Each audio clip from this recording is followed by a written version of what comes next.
Su presentación responde a una pregunta. ¿Para qué queremos la red? Con ustedes, Hannah Hertz. Aplausos, por favor.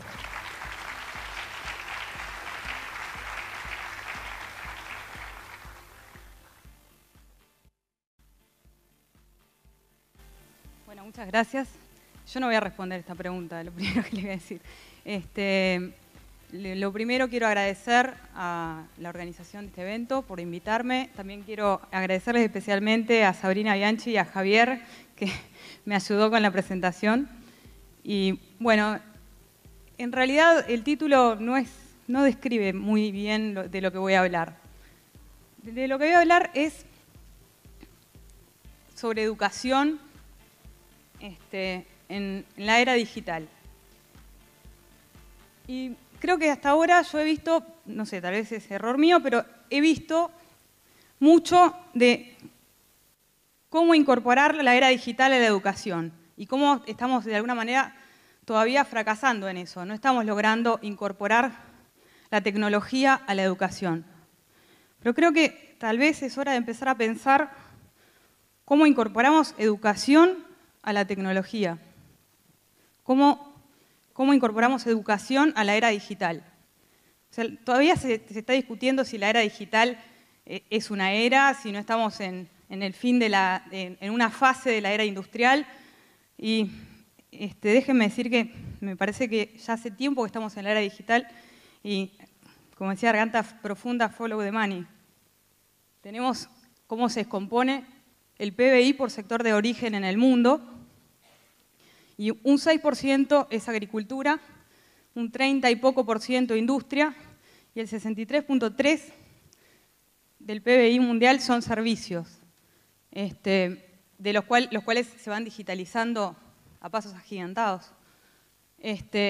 Por servicios se incluyen un montón de rubros, pero todo lo que está en el rubro servicios incluye que no es producción de bienes materiales. O sea, un 63% de la economía mundial no incluye bienes materiales. En Uruguay la distribución es un poco distinta, pero los servicios son todavía una parte más importante de esa torta. Ahora, lo que yo pregunto es, ¿para qué vamos a educar? O sea, ¿para qué educábamos ayer? En la era industrial, miren cómo eran las escuelas, porque preparaban para ese tipo de trabajo. Eran muy semejantes las escuelas a los lugares de trabajo. Hoy, ¿para qué estamos educando? Bueno, hoy incorporamos la tecnología tímidamente en el salón de clase, pero ¿para qué estamos educando? Para trabajo de oficina. No sabemos si ese va a ser el empleo del futuro, pero seguimos manteniendo el esquema rígido de la era industrial, todos mirando hacia un mismo lado, trabajando en serie, interacción cero, o sea, no están dispuestos los bancos para que los chicos se escuchen entre ellos, se pregunten, se planteen cosas, discutan, trabajen entre todos. Están preparados para este tipo de trabajo. Ahora, ¿para qué vamos a educar mañana? Ni idea cómo va a ser la escuela, porque tampoco ni idea cómo van a ser los empleos. Ni idea si vamos a ser empleados, si van a ser empleados los chicos del futuro. No tenemos idea. En el bloque anterior hubo un montón de discusión sobre hacia dónde va todo esto. Entonces, frente a eso hay varias estrategias. Una estrategia es estudiar el tipo de empleos para ver qué tipo de educación van a necesitar en función de los empleos que hay. Y la evolución de los empleos es medio catastrófica. En la era industrial pasó lo mismo. O sea, en un primer momento la era industrial dejó en la calle un montón de gente. Luego, cuando se superó, eso generó todavía más empleos. Pero en un primer momento es catastrófico. Y lo que está ocurriendo ahora va a ser catastrófico. O sea, ejemplo, en el 96 Kodak tenía 145.000 empleados. En el 2012, cuando entró en bancarrota, tenía 17.000 empleados. Mientras que Instagram, en el mismo año, cuando se vendió por $1.000 millones a Facebook, tenía 13 empleados. O sea, la digitalización va a dejar fuera mucha gente en un primer momento. Entonces, una primera conclusión respecto de la educación que yo por lo menos tomo es que tal vez tendríamos que plantearnos que el objetivo de educar no debería ser adaptar a un niño a un tipo de empleo, en particular porque no sabemos cómo van a ser los empleos en el futuro, estamos en un periodo de transición. Entonces, hay otra estrategia posible, que es decidir nosotros, diseñar nosotros la educación que va a generar los próximos empleos. ¿Cómo queremos que sean los próximos empleos? Dado que un 63% de la economía son bienes que no son materiales, hay un porcentaje enorme de decisión sobre qué queremos hacer, para qué queremos educar. Entonces hay para mí tres. Esto es una especie de brainstorming con mucha gente. No pretendo dar ninguna respuesta, acá no hay ninguna respuesta, son preguntas y ustedes verán cómo las van, qué se puede hacer con esto. Y si me escriben, me encantaría. Parte de ese diseño para mí tiene tres ejes a los que creo que hay que prestarle atención. Uno es ¿para qué vamos a querer la red? Y ahora está bueno porque Marcos Gorban usó ejemplos de gente que canta y creo que esto tiene mucho que ver con eso. O sea, los ejemplos de la gente que cantaba que puso Marcos se parecen en algún punto a la educación del pasado. O sea, una persona canta y otros 4 que no cantan lo evalúan. Yo creo que este ejemplo es más como a mí me gustaría que empecemos a hacer las cosas en todas las áreas. Probablemente ya lo conocen. Es un ejemplo que ya tiene 4 años. Disculpen. Y la segunda cosa, el ejemplo va a venir después de esto. La segunda cosa que tenemos que plantearnos es qué actitudes y aptitudes creemos que son necesarias de estimular en los niños. ¿Tá? O sea, ¿para qué los vamos a educar? ¿Para qué va a ser en qué va a consistir su vida futura? Y un tercer eje es indispensable qué necesita el mundo. Tenemos que educarlos para lo que el mundo necesita. No podemos tampoco, o sea, hay un porcentaje que tiene que ver con nuestro deseo, pero hay un porcentaje que tiene que ver con lo que el mundo objetivamente necesita. Entonces, este es el primer ejemplo. Está medio bajito, ¿se puede subir un poquito?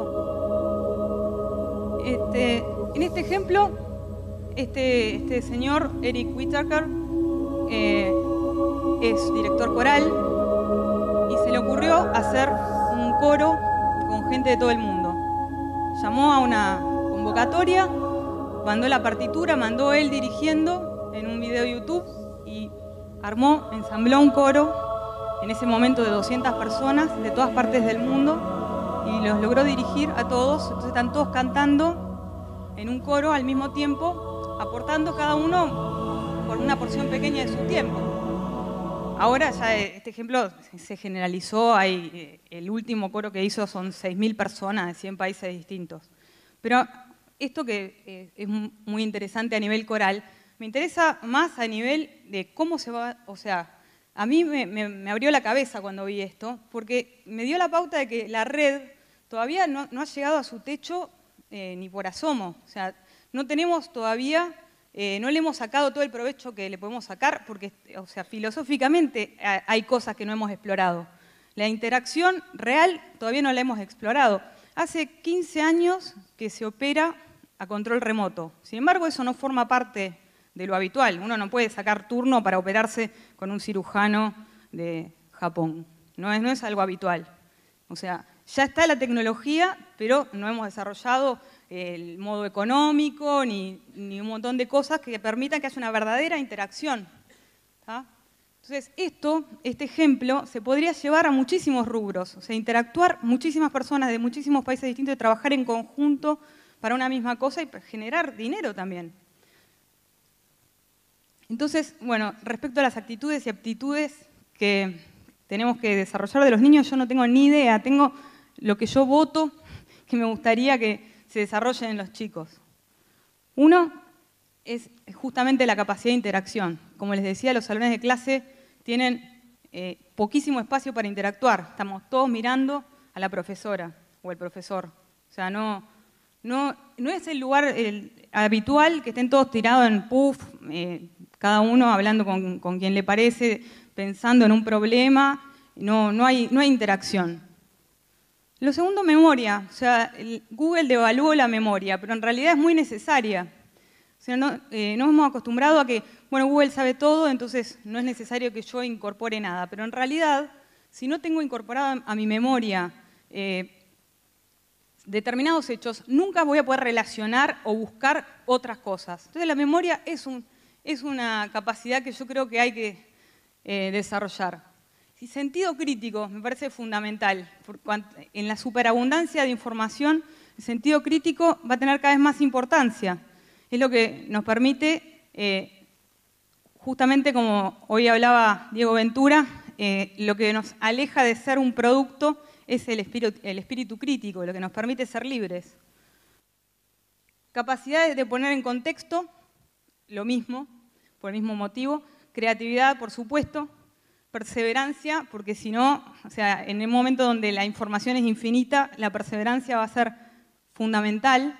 Y también por lo mismo que decía Diego, que uno tiene que jugarse a lo que uno quiere, jugarse a lo que es su deseo. Y sin perseverancia eso nunca se puede lograr. Y es una batería de cosas que yo creo que hoy en día están subdesarrolladas en el salón de clase y creo que deberían ser parte de la educación. Pero la verdad que no tengo ni idea, son cosas que se me ocurrió pensar a mí. Lo que yo creo es que nosotros tenemos que empezar a pensar qué educación vamos a querer. Eso es para mí lo clave. Y por último, ¿qué cosas necesita el mundo? Alimentos. Si se fijan, es bastante preocupante que sea tan poquito el porcentaje que se dedica a la agricultura cuando estamos creciendo. Es verdad que la tasa de crecimiento de la humanidad bajó un poquito, pero seguimos multiplicándonos a un buen ritmo y tenemos que preocuparnos de los alimentos. La sanidad, obviamente, la preservación de recursos. Y para mí esto es clave en la educación, es algo que estamos años luz en prácticamente todos los países, que es la educación de calidad para todos, porque de esta manera hoy estamos subaprovechando el potencial de la humanidad. En Uruguay ni que hablar, estamos subaprovechando el potencial de nuestro país, porque acceden a educación de excelencia solamente el quintil más rico. Y no quiero hacer una apología de nada, simplemente un tema de aprovechamiento económico. O sea, no nos estamos operando con los mejores médicos del país. Nos estamos operando con las personas que tuvieron los mejores de entre los que tuvieron la fortuna de nacer en el quintil más rico. Probablemente haya habido, dentro de ese otro 80% que no llega a educación de calidad, gente con un potencial mayor, pero nosotros lo estamos ignorando. O sea, cuanto más chico sea nuestro campo de elección, menor es la capacidad. El máximo de una población grande es más alto que el máximo de una población chiquita. Y eso es lo que estamos haciendo ahora. Estamos no aprovechando un montón de personas, el potencial de un montón de personas, simplemente porque no tienen acceso a desarrollar su potencialidad. Y eso nos perjudica a toda la población, a todos. Tampoco sé qué es lo que va a precisar el mundo. Estos son simplemente apuntes, pinceladas que se me ocurre dar. Y por último, creo que lo último que yo querría hablar es, no sabemos hacia dónde va la era digital, no tenemos ni idea, pero lo que podemos hacer es decidir nosotros a dónde va. Generar una educación que decida a dónde quiere ir. Generar gente libre, con espíritu crítico, que se niegue a ser producto, que se niegue a ser consumido, que aproveche el potencial de toda la población y que, como decía Andrés, no solamente sepa entender, se conmueva con historias y sea capaz de contar historias, sino que también sea capaz de escribir su propia historia. Bueno, con eso es todo.